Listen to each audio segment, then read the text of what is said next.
Milan, at the turn of the 18th century, is a city of heavy stone, winding canals, in a quiet, industrious dignity. It is a metropolis defined by its position in the heart of the Lombard plain, acting as a crossroads for empires, trade, and faith. By this time, the city has developed into a dense network of neighborhoods, bound by ancient Spanish walls and fed by a complex system of waterways that bring the world to its doorstep. It is a place where the air carries the scent of damp earth from the fields and the sharp tang of metal from the workshops, a city that feels deeply rooted in the soil of northern Italy. In this video, I use modern AI tools to bring historic paintings, maps, and engravings to life. By analyzing 18th century cartography and the detailed views of early Italian masters, we can shift perspective, change camera angles, and move through these scenes in ways their original artists never could.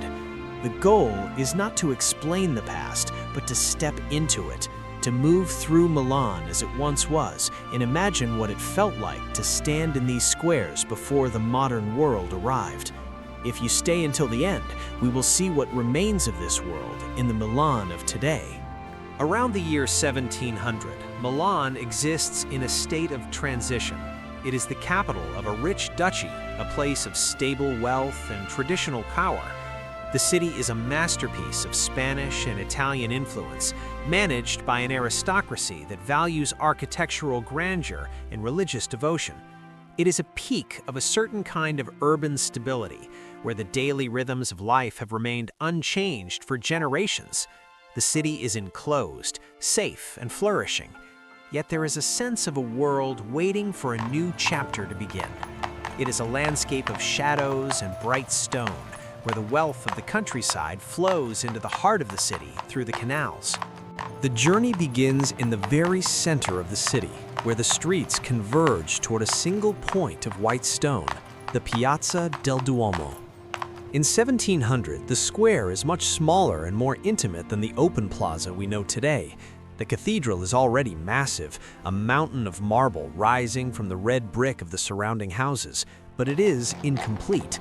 The facade is a mixture of styles, and the great spire has yet to reach its final height. Around its base, clusters of small shops and wooden stalls lean against the ancient stone. People move in the shadow of the marble. Priests in black robes, merchants in heavy wool, and laborers hauling blocks of stone for the never-ending construction.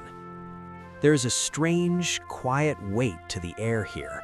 The Duomo was built to be a permanent center for the soul of the city, and in 1700, it feels as though time itself moves more slowly in its presence.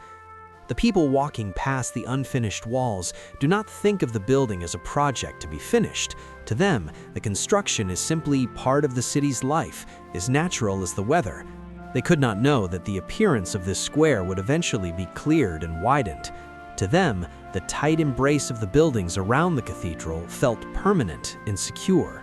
A short distance from the cathedral stands the center of political life, where the governors of the city reside, the Palazzo Reale. The palace in 1700 is a complex of older structures, reflecting centuries of different rulers. Its courtyards are quiet, guarded by soldiers in traditional uniforms. In the inner square, the sound of horses' hooves on the pavement echoes off the brick walls. Diplomats and noblemen move through the arched doorways, their footsteps muted by the heavy architecture. The palace is a place of administration and ceremony, a fortress of order in a city of winding streets. The atmosphere is one of subdued power. This is the place where laws are drafted and taxes are calculated, but it feels disconnected from the noise of the market nearby. The officials working in these rooms look out onto the rooftops of Milan, seeing a city that seems to stretch forever. They do not see a world about to be reshaped by new ideas or foreign armies. In 1700, the authority of the palace feels as solid as the masonry, a constant feature of the Lombard landscape. Moving away from the royal quarters, we enter the space where the city's business is conducted, the Piazza dei Mercanti. This square is the medieval core of Milan's trade. The Palazzo della Ragione stands at its center, its open ground floor acting as a sheltered market for judges, lawyers, and merchants.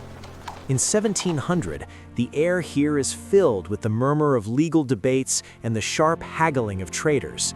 The buildings are close together, creating a sense of a city that is dense, layered, and focused. You see men in powdered wigs standing near craftsmen with stained hands, all engaged in the slow, rhythmic business of the day. The space feels practical and earned. This is where the wealth of the duchy is verified and where disputes are settled. The men standing under the arches of the Palazzo della Ragione believe in the long-standing traditions of the city's guilds. They could not know that the nature of commerce would one day move far beyond these stone walls. To them, the system of trade and law housed in this square was the only way a civilized city could function. We leave the stone squares and move toward the edges of the city, where the water meets the brick. The Naviglio Grande. The canal is the lifeblood of Milan, bringing marble from the northern quarries and grain from the southern fields. In 1700, the water is dark and slow, its surface broken by the passage of heavy wooden barges. These boats are towed by horses walking along the narrow dirt paths on the banks. You see women washing clothes at the water's edge and workers unloading crates of wine and timber onto the stone quays. The scent of the water is a mix of silt and moss. There is a sense of constant, silent labor here. The canal is the link between the city and the world, yet it moves at a pace that feels meditative. The people living along the Naviglio depend on the water for everything, and in 1700, the system of locks and channels seems like a masterpiece of engineering that could never be improved. They do not imagine a time when the canals would be covered or when the horses would be replaced by machines. The slow drift of the barges is the heartbeat of their economy. In the southern part of the city stands a massive building dedicated to the care of the sick and the needy, the Ospedale Maggiore, Ca' Grande. The hospital is a masterpiece of red brick and terracotta, its long facades stretched out along the street. In 1700, the courtyards are filled with the sound of running water from fountains and the quiet movement of nurses and monks. It is a city within a city, a place of charity in medical study. You see the poor waiting at the gates for bread and the wealthy arriving in carriages to offer donations. The architecture is grand, meant to reflect the dignity of the city's commitment to its people. The atmosphere is one of solemnity and purpose. The Ca' Grande was built to handle the tragedies of a large population, and its brick walls have witnessed centuries of struggle. Yet, in 1700, there is a quiet confidence in the knowledge preserved here. The doctors and students walking these cloisters believe they are at the forefront of human understanding. They do not know how much the science of health will change in the centuries to come. To them, the hospital is a permanent monument to the city's heart. On the northwestern edge of the city, the horizon is dominated by the massive walls of the castle. The Castello Sforzesco. In 1700, the castle is more of a military garrison than the museum it is today. Its towers are heavy, its moats are deep, and its ramparts are lined with cannons. It is a place of brick and iron, representing the defensive strength of the Milanese state. The sound of bugles and the marching of troops define the daily rhythm of the garrison. The castle sits apart from the city, a silent observer of the streets below. The feeling here is one of vigilance. The castle has survived sieges and internal revolts, and in 1700, it feels like an immovable object. The soldiers patrolling the walls look out over the plain, watching for any sign of movement from the rival powers of Europe. They do not see a future where these walls would become a place of art and public gardens. To them, the castle is the essential shield of Milan, a structure built for the reality of war. Walking through the western neighborhoods, we arrive at a quiet brick church that holds a hidden treasure, Santa Maria delle Grazie. The church is a balance of Gothic and Renaissance styles, its dome rising elegantly above the surrounding houses. In 1700, the monastery next to the church is a place of silent prayer and study. The monks move through the cloisters, their shadows long in the afternoon sun. Inside the refectory, Leonardo's Last Supper is already centuries old, its colors starting to fade in the damp air, but it remains a focal point of devotion for the brothers. The atmosphere is one of profound stillness. The church is a place where the noise of the city's trade fades away. The people who come here to pray do so in the same way their ancestors did, and they expect their children to do the same. Nothing suggested that the art on these walls would one day draw millions of people from across the globe. In 1700, the painting was a private, sacred presence, part of the quiet life of the Dominican order.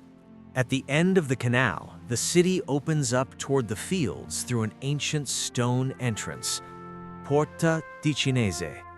This is one of the main gates of Milan, a place where the city meets the countryside.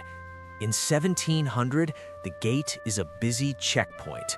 Farmers from the Lombard plain arrive with carts full of vegetables, cheese, and hay, waiting for their goods to be inspected. Travelers from Pavia and beyond pass through the stone arch, their clothes dusty from the road. The area around the gate is filled with taverns and stables, catering to those who live their lives in motion. The scene is one of transition.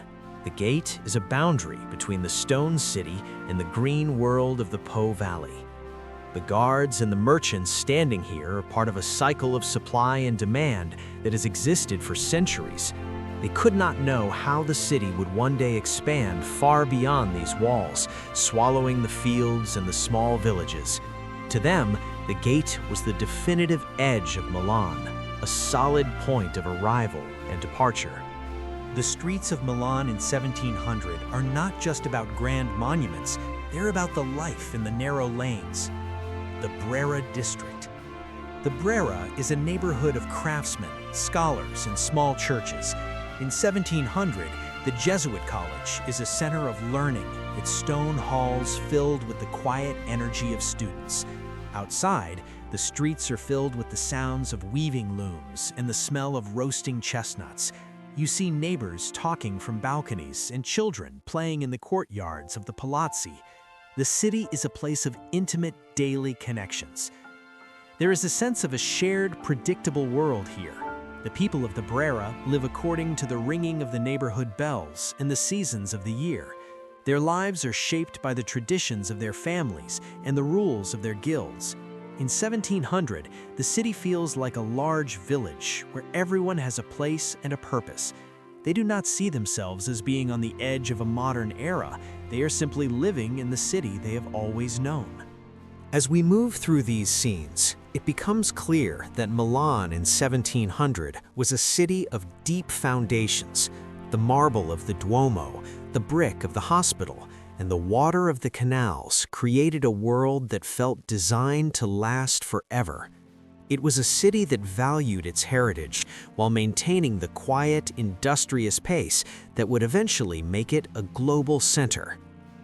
We now bring you back to the present. Many of the places we have visited still stand, though their surroundings have been transformed. The Duomo is now finished, its white marble standing in a vast, open square. The Ca' Grande has become a university, its brick courtyards filled with students once again. The Castello Sforzesco is no longer a garrison, but a cultural heart, its moats now filled with grass. Other places exist only in the digital reconstruction or in the hidden layers of the city. The Piazza dei Mercanti is now a quiet island in a modern business district. The Navigli have been largely covered, leaving only a few stretches to remind us of the city's maritime past.